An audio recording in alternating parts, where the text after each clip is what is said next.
Assalamualaikum warahmatullahi wabarakatuh. Pada kesempatan kali ini saya akan menjelaskan rangkuman dengan judul Sumber Modal dan Kebijakan Dividen, Tugas Manajemen Keuangan. Pengertian sumber pendanaan. Sumber dana dari dalam perusahaan dapat diartikan sebagai bentuk dana di mana pemenuhan kebutuhan dananya berasal dari dalam perusahaan itu sendiri. Dengan kata lain, dana dengan kekuatan atau kemampuan sendiri. Dana dari dalam perusahaan dapat diadakan dengan atau menggunakan laba cadangan dari sebagian sisa hasil usaha yang merupakan unsur dana sendiri. Sumber dana bagi perusahaan dapat dikelompokkan menjadi sumber dana jangka pendek, sumber dana jangka menengah, dan sumber dana jangka panjang. Jenis pinjaman modal. Kredit tanpa agunan (KTA). Kredit tanpa agunan adalah salah satu pinjaman modal usaha yang memberikan kredit tanpa membebankan jaminan berupa aset seperti kendaraan, rumah, tanah, surat berharga, dan sebagainya. Pinjaman tanpa jaminan ini membuat kredit tanpa agunan (KTA) menjadi jenis pinjaman modal usaha yang cukup populer di kalangan pemilik bisnis. Alasan lain yang membuat pemilik bisnis lebih memilih kredit tanpa agunan adalah karena bunga yang ditawarkan kurang dari 1%. Kredit usaha kecil menengah. Kredit usaha kecil menengah adalah semua penyediaan uang atau tagihan yang dapat dipersamakan dengan itu dalam rupiah dan valuta asing, berdasarkan persetujuan atau kesepakatan pinjam-meminjam antara bank pelapor dengan bank dan pihak ketiga bukan bank, yang memenuhi kriteria usaha sesuai dengan undang-undang tentang UMKM yang berlaku. Sewa guna usaha, leasing. Sewa guna usaha atau disingkat dengan SGU adalah kegiatan pembiayaan dengan menyediakan barang atau modal yang dilakukan selama jangka waktu tertentu, baik dengan hak opsi maupun tanpa hak opsi, untuk digunakan oleh penyewa guna usaha berdasarkan pembayaran secara angsuran. Fungsi leasing adalah menyediakan pembiayaan produk dengan jangka menengah. Letter of Credit (LC).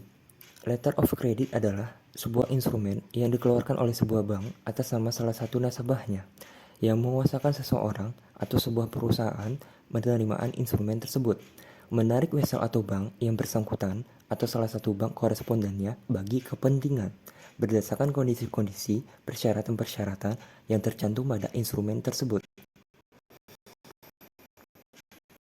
Sumber dana jangka pendek. Sumber dana jangka pendek adalah pendanaan yang harus dibayar kembali dalam jangka waktu 1 tahun atau kurang. Contoh sumber dana jangka pendek adalah kredit perdagangan, pinjaman bank jangka pendek, surat berharga komersial, serta pendanaan piutang dan persediaan. Dana dari dalam perusahaan dapat diadakan dengan atau menggunakan laba cadangan dari sebagian sisa hasil usaha yang merupakan unsur dana sendiri sebagai sumber dana internal. Sumber dana jangka menengah. Sumber dana jangka menengah pada umumnya adalah sumber dana atau pendanaan yang mempunyai jangka waktu lebih dari 1 tahun dan kurang dari 10 tahun. Jenis-jenis sumber dana jangka menengah pada umumnya ada 3 macam, yaitu term loan, equipment loan, dan leasing. Term loan adalah kredit usaha dengan umur lebih dari 1 tahun dan kurang dari 10 tahun. Equipment loan adalah pendanaan atau pembiayaan yang dipergunakan untuk penggunaan perlengkapan baru.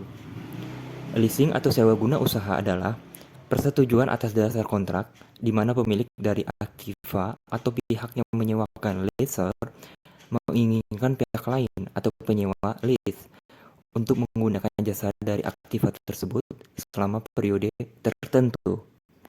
Sumber dana jangka panjang. Sumber dana jangka panjang adalah pendanaan yang jangka waktu jatuh temponya lebih dari 5 tahun. Pendanaan jangka panjang terutama terdiri dari obligasi. Pendanaan jangka panjang seringkali digunakan untuk mendanai aset-aset yang masa pakaiannya panjang, seperti tanah, mesin, pabrik, atau proyek-proyek konstruksi. Jenis-jenis sumber dana jangka panjang biasanya berbentuk hipotek obligasi. Analisis struktur modal. Struktur modal, kapital struktur, adalah perimbangan atau perbandingan antara modal asing dengan modal sendiri. Modal asing dalam hal ini adalah utang jangka panjang maupun jangka pendek. Sedangkan struktur keuangan, finansial struktur, adalah perbandingan antara jumlah aktiva dengan jumlah pasiva. Tujuan manajemen struktur modal adalah memadukan sumber-sumber dana permanen yang digunakan perusahaan untuk operasionalnya yang akan memaksimalkan nilai perusahaan itu sendiri. Faktor-faktor yang mempengaruhi struktur modal yaitu tingkat bunga biaya modal, stabilitas dari perolehan laba, struktur aktiva, tingkat risiko aktiva, sifat manajemen, besarnya jumlah kebutuhan modal. Pendekatan dalam struktur modal.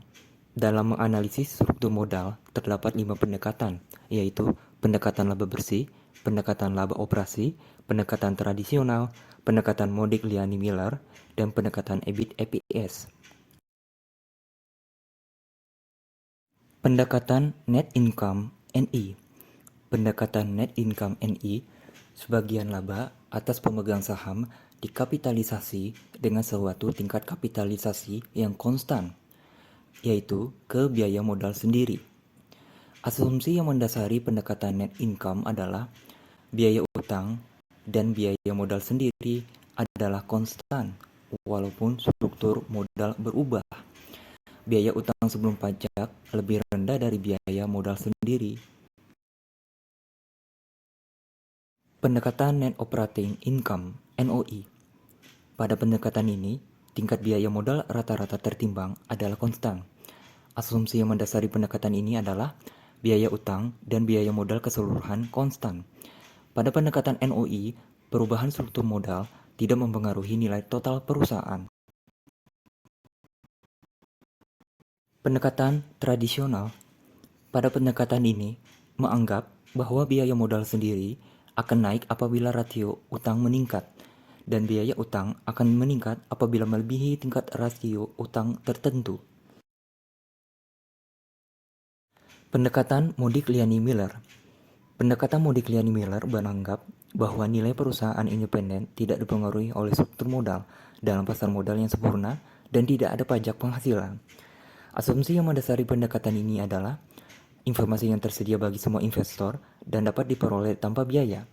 Tidak ada biaya transaksi. Investor dapat melakukan diversifikasi investasi surat berharga secara sempurna. Semua investor bersikap dan bertindak rasional. Perusahaan beroperasi dalam kondisi yang sama dan risiko yang sama. Tidak ada pajak penghasilan. Kebijakan dividen. Kebijakan dividen polisi merupakan keputusan apakah laba yang diperoleh perusahaan pada akhir tahun akan dibagi kepada pemegang saham dalam bentuk dividen atau akan ditahan untuk menambah modal guna pembiayaan investasi di masa yang akan datang. Salah satu kebijakan yang harus diambil oleh manajemen yaitu memutuskan apakah laba bersih yang diperoleh selama satu periode dibagi semua atau dibagi sebagian untuk dividen dan sebagian lagi tidak dibagi menjadi laba ditahan. Faktor yang dapat dan harus dianalisis perusahaan dalam praktek ketika melakukan pendekatan terhadap keputusan dividen antara lain kebutuhan dana bagi perusahaan, posisi likuiditas perusahaan, kemampuan untuk meminjam, pembatasan dalam perjanjian hutang pengendalian perusahaan. Kebijakan pembayaran dividen. Ada beberapa bentuk pembayaran dividen secara tunai atau cash dividend yang dilakukan perusahaan kepada para pemegang saham. Bentuk kebijakan dividen tersebut yaitu kebijakan pemberian dividen stabil, kebijakan pemberian dividen yang meningkat, kebijakan pemberian dividen yang konstan, kebijakan pemberian dividen yang rendah ditambah ekstra. Stabilitas dividen. Stabilitas dividen adalah pembayaran dividen yang stabil dalam jangka waktu yang lama. Sedangkan kebalikannya adalah pembayaran dividen yang sesuai dengan persentase tetap dari penghasilan perusahaan.